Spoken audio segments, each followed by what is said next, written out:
పూర్తి వివరాలకు చదవండి రేపటి అక్షర శిల్పం దినపత్రికలో.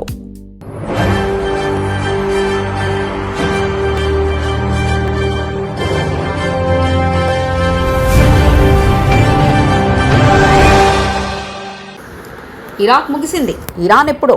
ఇరాక్ నుంచి అమెరికా బలగాల ఉపసంహరణ, అమెరికా సైనిక బలగాలన్నింటి వెనక్కి. సెప్టెంబర్ చివరి నాటికి వెనక్కి తీసుకునేందుకు ఇరాక్ నుంచి అమెరికా సైనిక బలగాలన్నింటినీ సెప్టెంబర్ చివరి నాటికి వెనక్కి తీసుకెళ్లే ప్రక్రియ కొనసాగుతుందని అధికారులు తెలిపారు. 2023లో సద్దాం హుస్సేన్పై దాడితో మొదలైన అమెరికా సైనిక ఉనికికి ఇది ముగింపు కానుంది. ఇస్లామిక్ స్టేట్ ఐసీసీపై అమెరికా నేతృత్వంలో కొనసాగుతున్న పరిమిత సైనిక చర్యలను ముగించాలని వాషింగ్టన్, బాగ్దాద్ 2024లో ఒప్పందం చేసుకున్నాయి.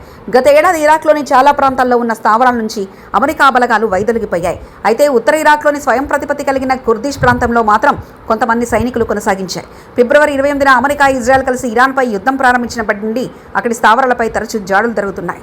ఇరాక్ ప్రధాని అలీ ఆల్ ఖైదీ బుధవారం అమెరికా సెంట్రల్ కమాండ్ అధిపతి అడ్మిరల్ బ్రాండ్ కూపర్తో సమావేశమయ్యారు. అనంతరం ఖైదీ ఒక ప్రకటన విడుదల చేశారు. ఐసిస్ను ఓడించేందుకు ఏర్పడిన అంతర్జాతీయ కూటమి సైనిక మిషన్ ఇరాక్ సెప్టెంబర్ 30తో ముగించి బలగాల ఉపసంహరణకు పూర్తి చేయడానికి అదే తుది గడువుగా ఖరారు చేసినట్లు ఆయన తెలిపారు.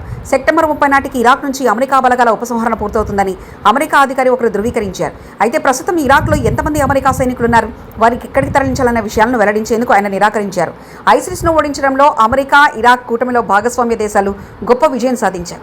ఇక ఇరాక్లో ఉగ్రవాదులపై పోరాటాన్ని షెషర్గ్మా, ఇతర ఇరాకీ కుర్దిస్తాన్లు ప్రాంత భద్రతా బలగాలతో సహా ఇరాక్ భద్రతా దళాలే ముందుకు తీసుకెళ్తాయని ఆ అధికారి చెప్పారు.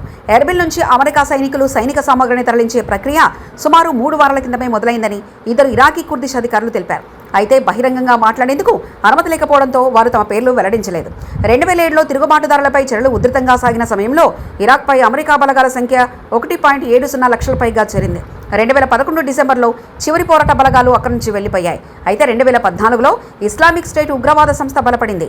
ఇరాక్, సిరియాలో విస్తారమైన ప్రాంతాలను తమ ఆధీనంలోకి తీసుకుంది. దీంతో ఇరాక్ ప్రభుత్వం కోరడంతో అమెరికా బలగాలు తిరిగి ఇక్కడికి వచ్చాయి. ఐసిస్ తన ఆధీనంలో ఉంచుకున్న ప్రాంతాలను కోల్పోయిన తర్వాత కూటమి సైనిక చర్యలను 2021లో ముగించింది.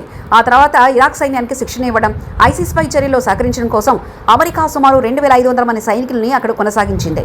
ఇరాక్లో ప్రభుత్వేతర సాయుధ సంస్థలు కూడా తమ ఆయుధాలు వదిలేయాలని ప్రధాని ఆల్ ఖైదీ సెప్టెంబర్ 30న గడువు విధించారు. విదేశీ బలగాలు వెళ్లిపోయిన తర్వాత ఆయుధాలు కలిగి ఉండేందుకు వాటిని ఎలాంటి కారణం ఉండదని ఆయన తెలిపారు. అమెరికా సైనిక ఉనికిని అక్రమంగా అభివర్ణిస్తూ కొందరు ఇరాకీ మిలిషియా సంస్థలు తమ ఉనికిని సమర్థించుకుంటున్నాయి. అయితే 2014లో ఐసిస్ దేశవ్యాప్తంగా దాడులు చేసి పెద్ద ఎత్తున ప్రాంతాలను స్వాధీనం చేసుకున్న తర్వాత ఇరాక్ ప్రభుత్వం ఆహ్వానం మేరకే అమెరికా ప్రస్తుత సైనిక మిషన్ అక్కడ ప్రారంభమైంది. ప్రభుత్వేతర సాయుధ సంస్థలను నిరాయుధాయులు చేయాలన్న గడువును ఇరాక్ ప్రభుత్వం అందుకోవడం కష్టమేనని భావిస్తున్నారు.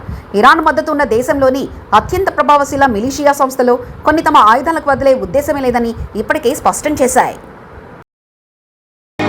మరిన్ని కథనాల కోసం సబ్స్క్రైబ్ చేసుకోండి మీ అక్షర శిల్పం.